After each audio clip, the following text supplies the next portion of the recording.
This is what we're at today, buying and selling at auction. Just a couple of quick matters. I said this last time, but just don't forget that the notices have changed again. So they've actually gone back to as they were, but they're new forms. So the section 21 is now a 2-month notice, and I think we do a call in. So, and the section 8 is now was varied depending on the ground, but for rent arrears it's 2-week notice. So hang on, just go to that. Just very quickly mention, which hopefully you saw in the news bit anyway, a few things that came up in the budget. Capital gains tax, whereas you used to have 30 days to sort your capital gains tax out, that's been extended to 60 days now, and that's immediate. In the budget, they said they were going to build another 180,000 new homes, but we wait to see, because in fact, as I put in the, there's got people coming in all the time. They actually made this a law in 2016. They would build more homes and didn't. The court's been given just over £2 million to try and catch up, but to be honest with you, that's just a drop in the ocean. So, you know, and the courts aren't happy about that either. Universal credit, this taper relief that they got, which is whereby if somebody works, then they used to be able to keep, they used to lose 63 pence in the pound of their credit. They now only lose 55% of their credit. So, right, just hopefully you've all seen these on the news section, on the meeting section, the meetings which are coming up. There's one this weekend, which is a paid-for one, the fundamentals of becoming a property developer. We will be there and speaking. November the 16th is the Southampton meeting. November the 23rd is Ealing. November the 26th is Folkestone. Then the next Zoom meeting is December the 6th and 7th. December the 13th, Brighton. December the 14th, London. So that's all of that. Right, so what we're going to do here now is as we've done before, Jenny, you're going to take the floor and you're going to give us an update. Of course, I hope you've caught up to date, because you've just come back from holiday and Richard just come back from holiday. So bit of a baptism by fire again for you, isn't it? So Jenny, welcome back to the UK. Thank you. And, you know, what have you managed to find out about mortgages in the morning you've been back? Well, look, it's great to be back. I was just saying to the guys that I just spent a week in Mallorca and it rained every day, so it's nice to be back to the UK for some good weather. So I was just having a think about what I could talk to you about this week and just update you on. And I've noted that your kind of theme for today's meeting is auction purchasing. So I thought I'd talk to you a bit about bridging the finance for a change. But really, the one thing aside from that I just wanted to really share with you is what is going on in the market in terms of mortgage pricing at the moment. So you may have seen some kind of mentioning in the press with regards to the expectation that base rate is going to be going up.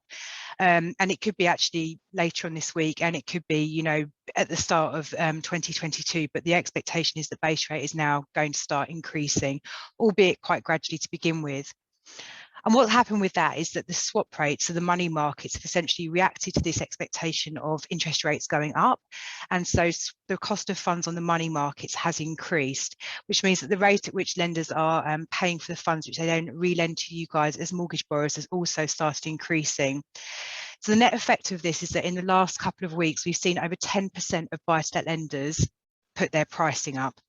And we're expecting that to continue going forwards.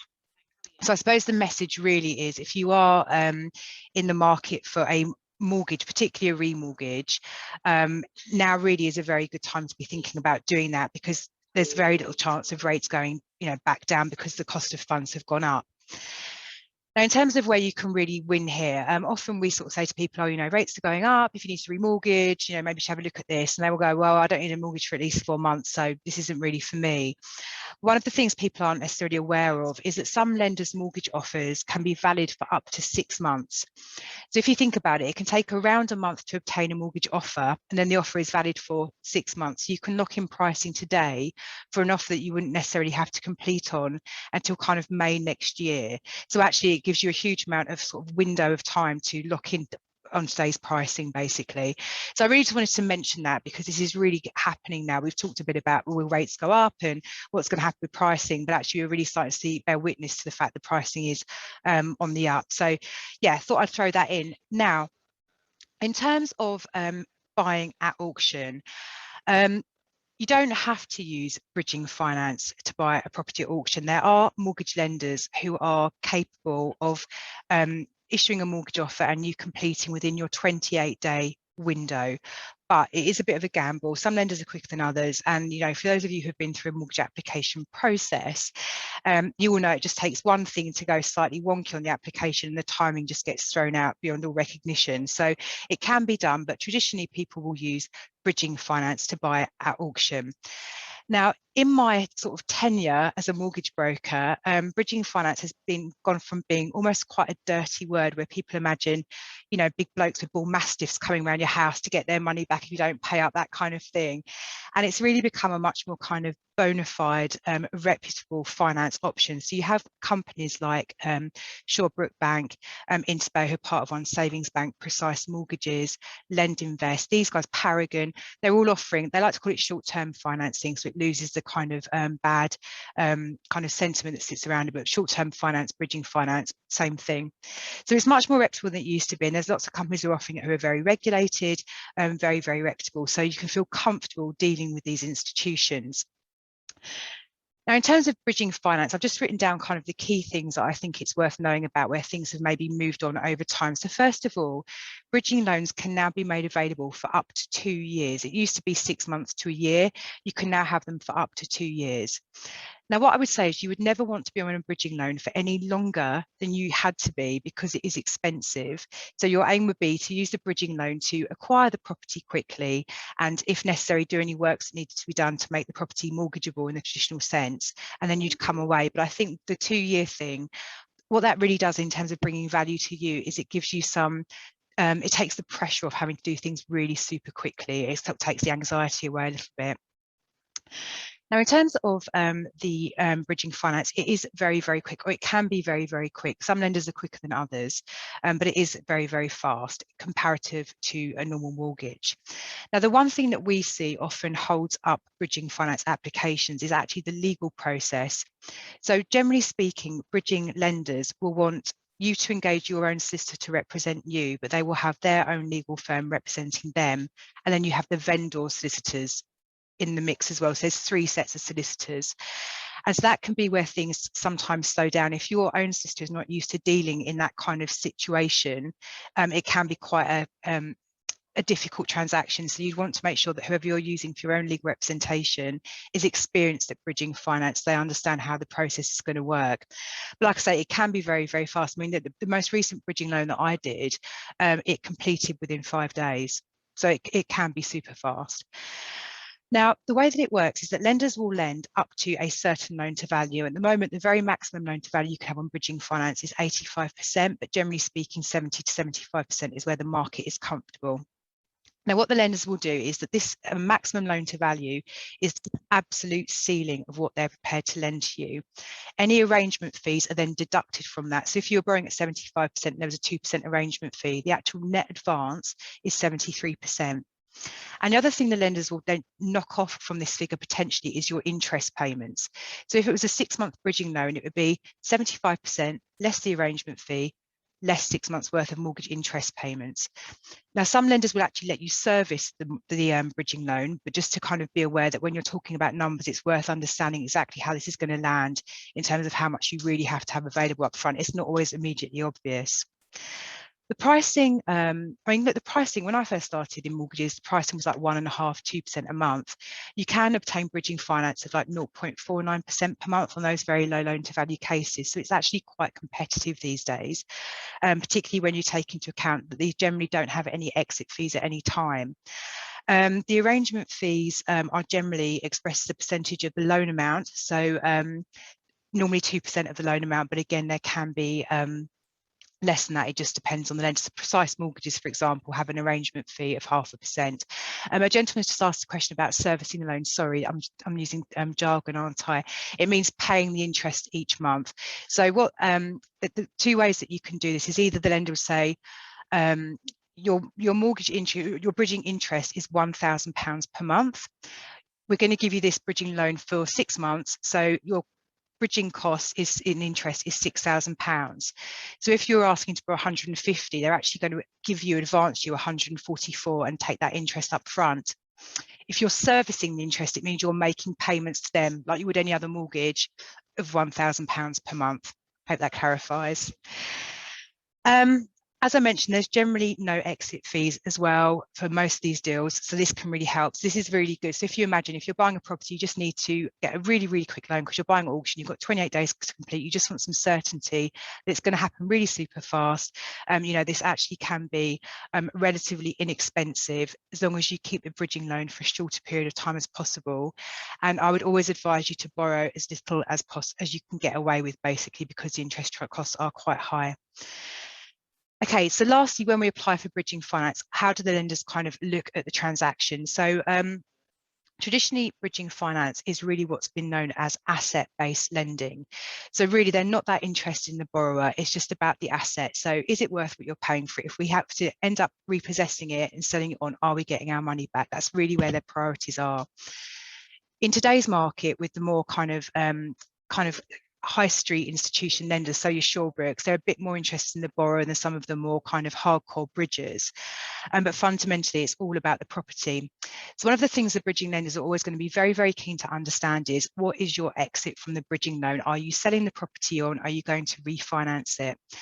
Now, in terms of refinancing, and this is the kind of key message that I wanted to give to you, because people often say, I can't remortgage a property that I've owned for less than 6 months. So I'm going to have to stick on this bridging loan for at least 6 months.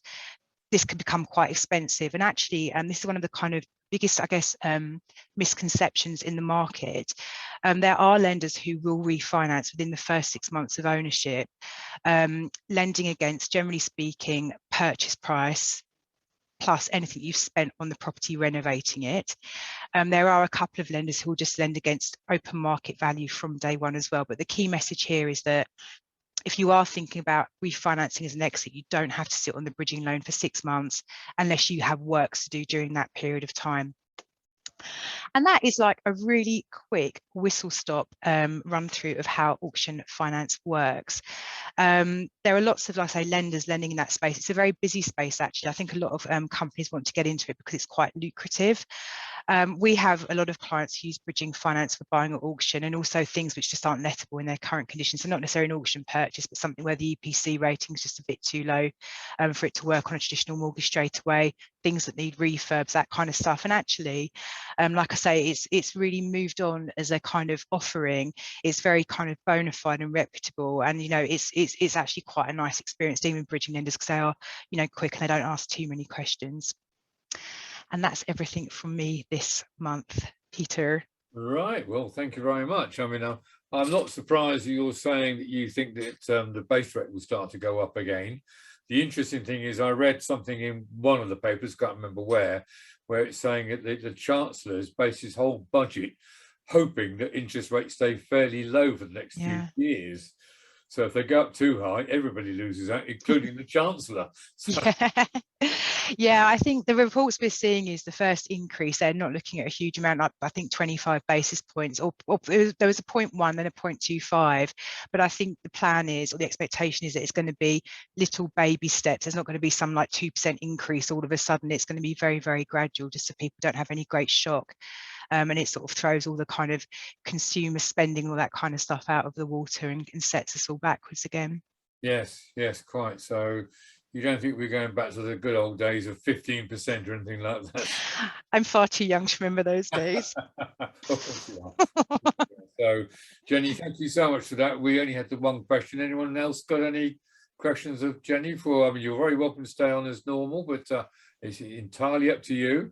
I'm going to make an exit this month, actually. Sorry, I've got another meeting I have to jump onto. So thanks everybody for your time. I'll see you again next month. All right. Thank you so much for that, Jenny. See you again. Cheers. Bye. Thanks for that. So Richard, if you want to jump in.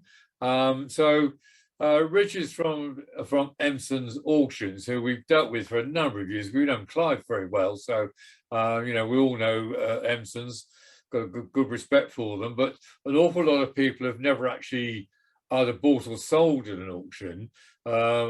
Maybe some people not even been to an auction. It's all good buzzy stuff.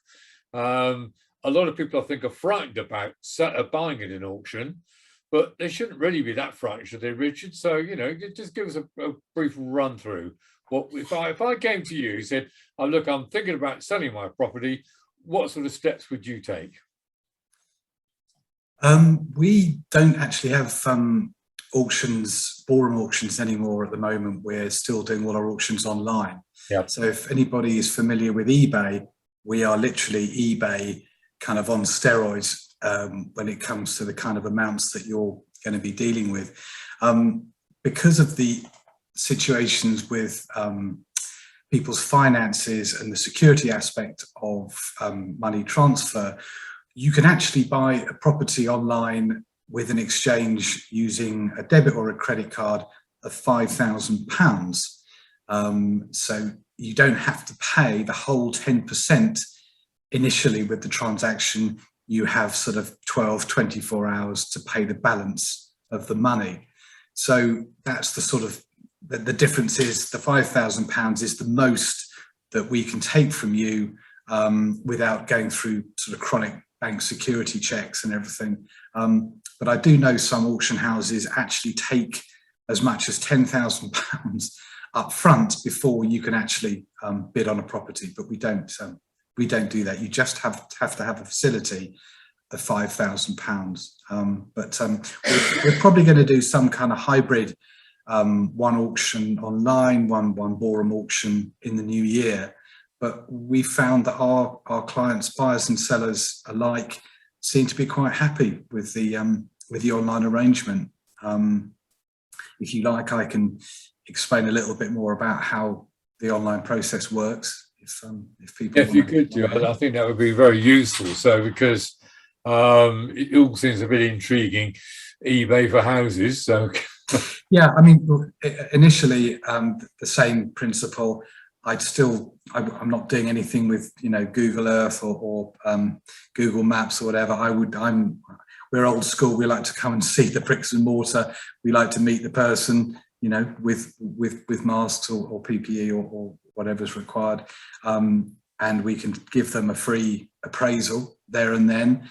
And what I do to avoid toing and froing is I will take some internal shots and external shots of the property. And I'll also take a video, and that seems to be the new thing, is that people can watch videos of properties online, and in some cases they never actually see them. They buy on the sort of video that we've done, which can be a bit worrying, because I'm no Tarantino when it comes to cinematography, so I just have to, you know, use a phone video, and you know, most of them are no longer than 5 minutes, but it gives you a really good flavour of what the property's like and what you're getting for your money.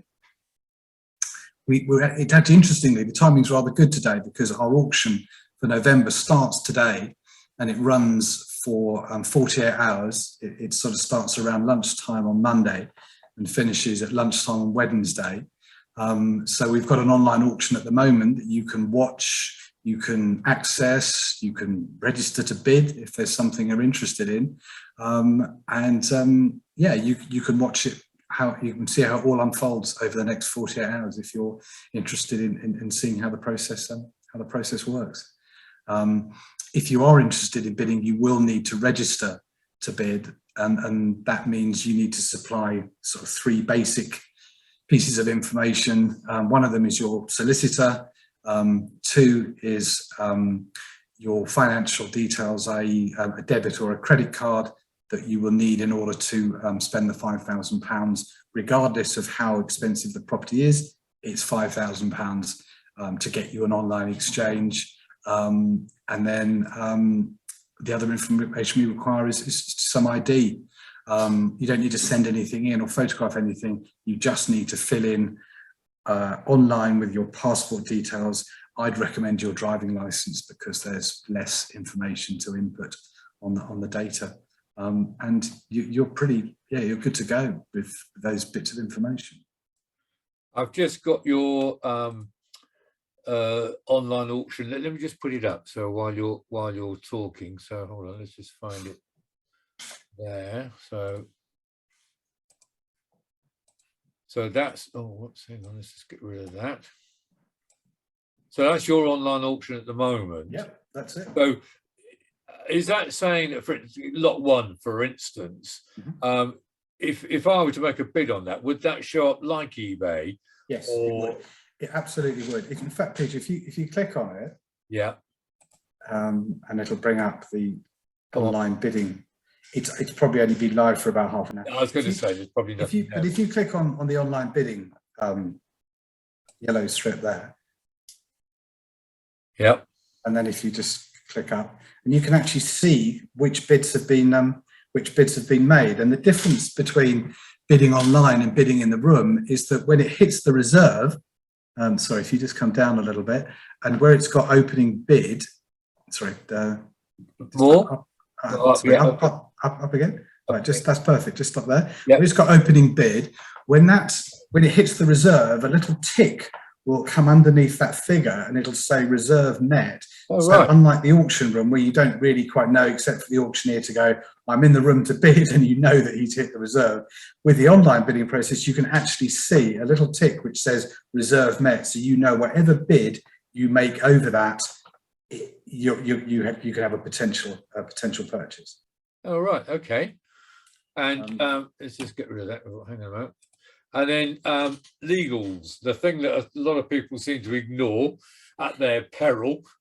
Well, it was interesting listening to Penny talking, because we have a company that advertises in our online catalogue, and they're very efficient at getting surveys done, getting finance processed. But the one area that she very rightly pointed out was an issue is the legal side of things, because what is an issue with auctions is that the seller pays the solicitor a certain amount of money to provide the information that's required. And it's just some legal packs are really comprehensive and very good and very full of all the information that you need. Others are very basic, depending on how good the solicitor is and how much he's paid to prepare the documents. And often when it comes to financing properties through short-term finance or mortgages or whatever, the legal department for the mortgagees wants lots and lots of information,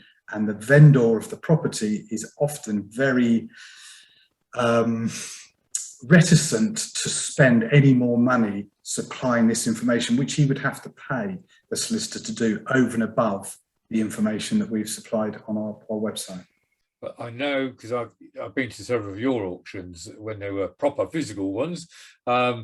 I'm amazed at the number of people who thought, "Oh, I just think I'll bid on that. Have you looked at the legals?" No. Well, how do you know what you're buying then? So absolutely astonishing. It's a good point. We always advise people to get your solicitor to check the legal pack out. And even if the only thing you look at are the special conditions, and they will tell you exactly what fees you have to pay over and above the 10% deposit in order to secure the online exchange, because often the sellers will require you to pay their legal costs, and they'll sometimes require you to pay all their auction costs as well. So if there's one document you're going to read the special conditions. And I'm just looking at your site there. It says 1 day, 20 hours, 32 minutes, etc. to go. It's when got that goes to zero, you've bought it. That's it.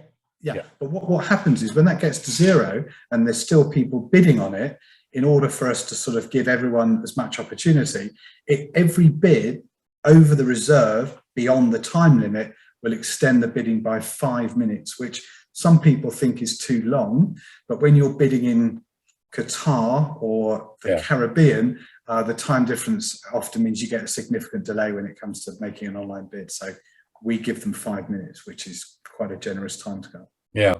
And are you getting the same number of properties coming on the market as you used to get? Yeah, in fact, our auction in September was one of the biggest that we've sort of done for a long time. And it was really encouraging to see that the auction market is really embracing the online process, just in terms of the speed, efficiency, and the effectiveness of the whole process. So yeah, I'll be honest with you, when COVID came along, I'm an old school ballroom auctioneer. I thought, that's me done then. I'll have to start going back to being a teacher again. But actually, it just meant that we didn't go anywhere. We just sat and stared at our computers for 48 hours instead of standing in the grand ballroom of the hotel on Brighton Seafront. So some people, they can have a glass of wine and take their time. And often the problem we had with people coming to auction ballrooms was that they wanted to buy a particular property and then they got outbid and they weren't prepared to buy something else. While online, if your lot has already been sold, you've got time to look and see what else there is about and maybe buy something else that you hadn't even thought of. When you say you got time, I mean, for instance, going back to that lot one, if I were to make a bid, I think it's got a reserve of 155. Oh no, it's the opening bid. So if I were to make a bid on it now, and it's beyond the reserve, I've got to wait till the auction finishes before I know if I've got it or not. Yeah. So right. I've got to wait to the following auction before I can start bidding on something else, I would have thought. Well, often what happens is there are some people, we sometimes advise clients and they say, well, I just want to know if they've got a figure at which they want to pay, and they'll maybe wait until the last 10 minutes before they make their bid. And somebody's already exceeded the offer that they want to pay anyway. So I often say, well, make your highest bid early on, see if that's how effective that is. If it reaches the reserve, then you know that if nobody else bids, you get it. And you've got time to look and see if there's anything else. I mean, it's 48 hours. You've got time to see if there's anything else you might be interested in as it's sort of like a backup, really. Yeah. And you can bid simultaneously on lots of properties. They're all set at different times. So you can bid on multiple lots if you want. There's one question coming. I get the impression there is no possibility of gazumping with an auction. So it sounds like the long-standing Scottish system of buying property, but it pretty much is that, isn't it? Because they always say that when you're at an auction, when the hammer goes down, that's it. Unless you die between walking up to pay for it, you bought it. Yeah, exactly right. I mean, there has been some issues sometimes with the internet speed, and people have made a bid. They thought they've got the lot, but somebody's actually got in there before them. Right. But as far as we're aware, the portal that we use, which is Bamboo Auctions, with eBay, there used to be this software called BidNap, where you could actually sort of get in a nanosecond before someone's bid. I think this has been kind of firewalled, so that sort of thing can't happen anymore. But yeah, I was going to say, so do you get that? Do you get a frantic activity just at the end of the 48 hours? Yeah. No, I mean, often things don't really start, which is a bit tiresome. But some things, they don't happen until the last half an hour, and you've waited 48 hours and your client's been watching his lot, waiting for something to happen. And I just say to people, well, just bid early and see what happens. If you wait until the end, there'll be a mad flurry and you may find yourself being completely outbid. While before, if you stake your claim a little bit earlier, people might go, oh, there's a bit of interest in that, or I think I might check out something else. There's various different strategies, and there's none that seems to work for all. So how's Clive accepting all this? Because Clive, you say you're old school. Clive's very old school. So well, I think he's just happy that the company's kind of leading with the times and able to sort of keep up with changing technology, and we're just adapting to the needs of buyers and sellers, and it seems to be working very effectively. Yeah, no, that's good. So did you say you're hoping to get a mixture of this kind of bidding and also physical bidding at some stage in the future? That's going to be real fun. Yeah, I mean, it's a good point, but there are some people that prefer to come into the room. They want to look the auctioneer in the eye. They want to see the other bidders that are in the room and get a feel of the interest, because online you've got no idea, how popular a lot's going to be. And I think some people genuinely like coming along to the room and having a chat and just being part of the whole process. So that the plan for New Year is to have a kind of hybrid where we do some online and we do some. Well, I know at your physical auctions, you always used to get telephone bids. Did you have internet bidding then? Because I mean, it's been around for years, isn't it? So no, we did, but it wasn't quite as it was normally for overseas bidders. But obviously now with online, people do Zoom, we're doing here, people Zoom meetings with their families, and with COVID and the lockdown, people have become much more autonomous in their kind of, use of technology and their ability to sort of to use this online process. Yeah, because I would have thought just simply going to that would have worked, but am I being too simplistic? So in other words, you say you can turn up, you can go on phone, or you can bid by the internet. But it's a proper auction, i.e. the lots now come up, roll up, make your bid. It will go in the next 30 seconds. If you don't bid, tough. Yeah. It's a very different process. I know some auction houses do live streaming where you can actually see the auctioneer and you can get a slightly better sense that you've got the lot. I think there can be some confusion as to whether people have got they've got the bid at the right time and they've got it, because there is often a delay with the internet. But the idea of doing the hybrid is giving people the opportunity to decide which one they prefer. Well, I should we look for that with interest. Just someone's asked, could you please summarise again what you need to provide if you're selling a property? What we would, as I said, I'd come along, I'd give them an appraisal, I'd give them a guide price and a reserve sort of limit. If they were happy with that, I'd then send them our terms and conditions, which I would require them to sign with some ID. And in the meantime, I'd take all the photographs and the videos required for the property, prepare the draft particulars to go to the online catalogue, and then they'd really need to get onto their solicitor about making sure they've got all the correct paperwork in on time for people to do their due diligence. This is for selling, and for buying, make sure you've got your finances sorted out. As Jenny was saying, if you might have a bridging loan or whatever they call it now, etc., etc. But again, I've seen at the physical auctions people bidding and suddenly thinking, I don't know, I'm going to pay for this, which and they've got it. Well, we don't do financial checks on people. We treat everyone with the face value, and we hope that they've done all that's required for them to purchase it. And we do try and endeavour to make sure that they've got everything in place, because it is quite often the ones that don't complete are the ones that are subject to finance, and they just can't meet the timescales that they sometimes profess to do. All right, okay. Well, it's all good stuff. We haven't got any more questions coming in. Is anybody out there got any questions you want to ask of Richard before we lose him?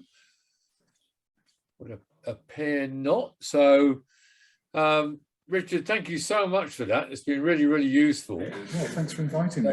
No. You're more than welcome. And it's it's just interesting seeing the. Do you put the list of dates on your website? Let's just have a look. Yes, we should have all of the auction dates. Click on that. Yes, there are. Yep. So, and you're going right through to December next year. Yeah, we have a year. We're 12 months ahead. Yeah. All right. Okay. Right. Well, I would urge people with. I mean, the other thing is, and certainly with the physical auction, I always used to say to people, if you're thinking about buying at auction, it's a really, really good idea to go to a couple, just get the flavour and the feel for the thing, rather than just pitch up cold, because they can be a bit intimidating the first time you go to one, can't they? Yeah, I think that's a really good. It'll just make you slightly more relaxed if you're going to be participating next time. And of course, the danger is with the online ones that people get a bit carried away, a little bit like eBay, don't they? Yeah, they do, particularly if they've enjoyed the process with a glass of wine and they're feeling a little bit bolder. Yeah, keep your kids away from the click buttons. So exactly. All right, okay. Well, let's just hang on. I'll just put your. Is there a body which solicitors belong to do with auctions? No, I think a solicitor is a solicitor, aren't they? So just the law, just the law society, really. I think. I mean, the only thing I would say is I know some solicitors. Well, first of all, you've got to make sure. I mean, it's conveyancing rather than soliciting, which is a different matter. So you can get conveyancing clerks who aren't necessarily solicitors. The two things I would mention is if you're buying a property to rent, make sure that you use a conveyancing person who knows rental laws, because otherwise you could end up buying something which you can't rent out for some reason or another. So they need to understand what an AST is and what it entitles, particularly if it's a leasehold property, because it could be something in the lease which doesn't allow it to be let out.